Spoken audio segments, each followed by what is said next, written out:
senadores por cada entidad federativa, uno de los cuales se otorgaba a la primera minoría. Asimismo, con respecto de la Cámara de Diputados, se eliminó la cláusula de gobernabilidad y se estableció un número máximo de curules para un partido político, 300 diputados si se obtenía una proporción de votos igual o menor al 60% y 315 curules si rebasaba el 60% de los sufragios. Si se obtenía una proporción de votos no menor al 60%, lo leí mal.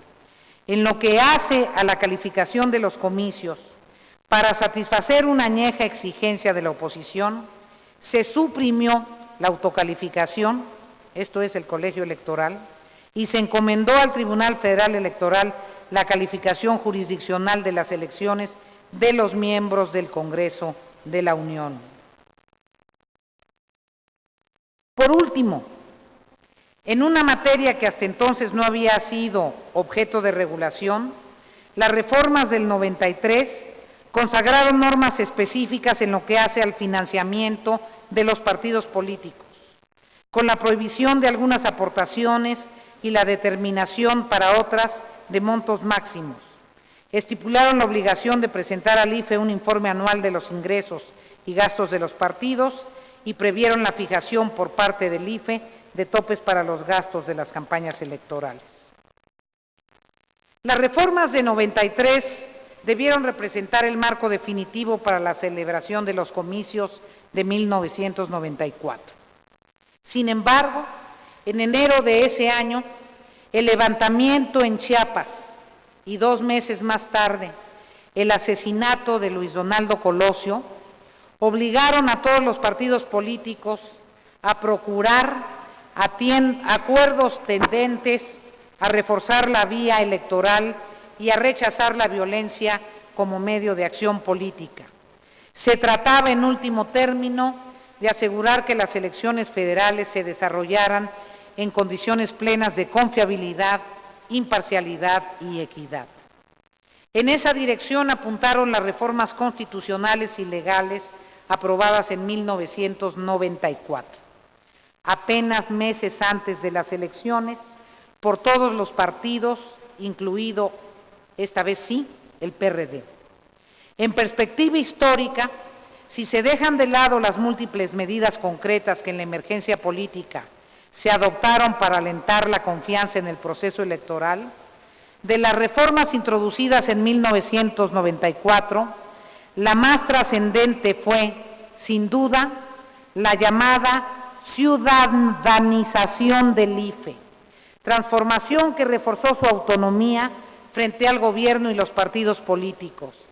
Tal transformación, en esencia, se produjo mediante la decisión de privar a los representantes de los partidos del derecho a voto en los órganos colegiados del IFE y de otorgar en el Consejo General del propio instituto 6 de los 11 votos posibles a los llamados consejeros ciudadanos que deberían elegirse en la Cámara de Diputados por 2/3 partes de la votación a propuesta de los distintos grupos parlamentarios.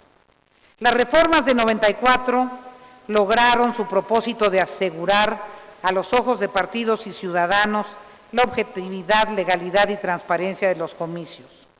En las elecciones federales de agosto de ese año votaron más de 35,5 millones, el 78% del padrón, y el resultado otorgó al candidato del PRI el 50,14% de los votos, fue aceptado sin mayores impugnaciones.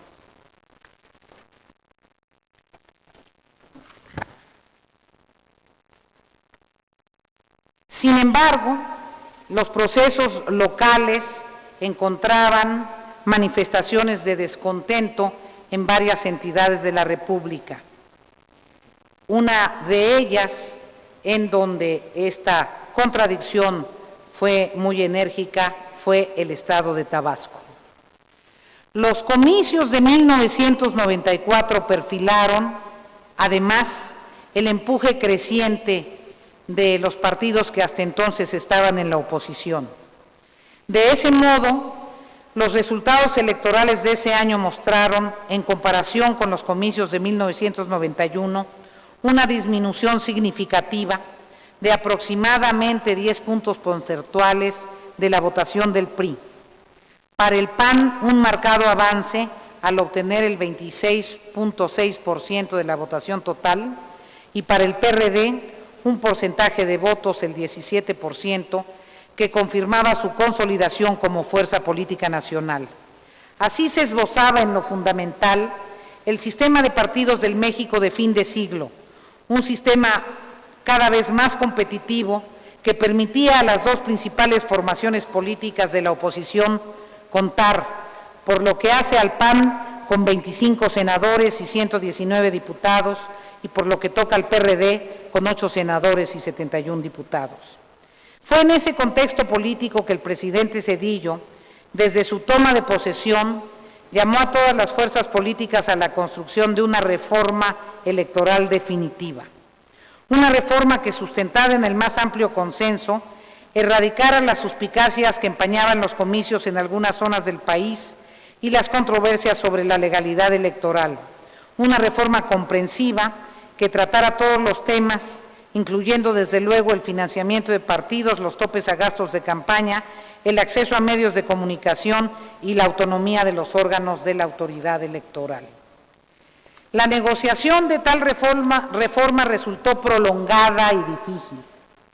No fue sino hasta julio de 1996, cuando con el voto unánime de todos los diputados presentes se aprobaron las correspondientes modificaciones constitucionales, unanimidad que también se produjo en el Senado y más tarde en 27 congresos locales.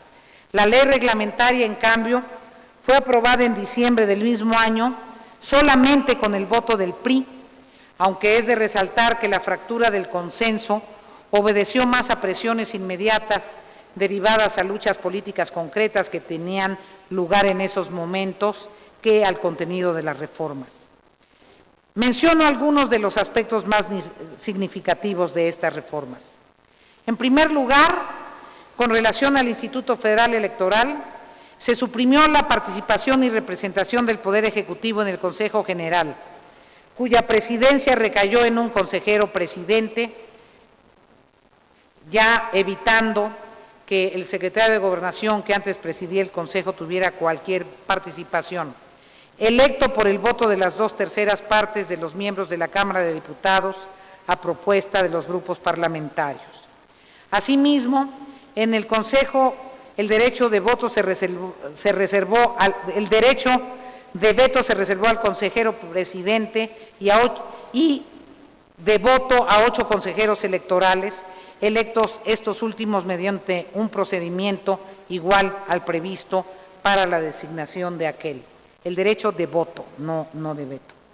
O sea, solo votaba el consejero presidente y los consejeros electorales, ciudadanos. En segundo lugar, en relación al Tribunal Federal Electoral, pasó a formar parte del Poder Judicial de la Federación y la designación de los magistrados que lo integran se encomendó a mayoría calificada de la Cámara de Senadores, la cual debería elegirlos a ternas presentadas por la Suprema Corte.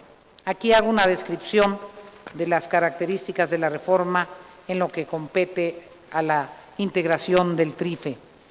En tercer lugar, con respecto a las fórmulas para la integración de las cámaras de diputados y senadores, se estableció un techo a la sobrerepresentación en la Cámara Baja, de modo que ningún partido podía tener un número de diputados mayor en 8% al porcentaje de su votación nacional.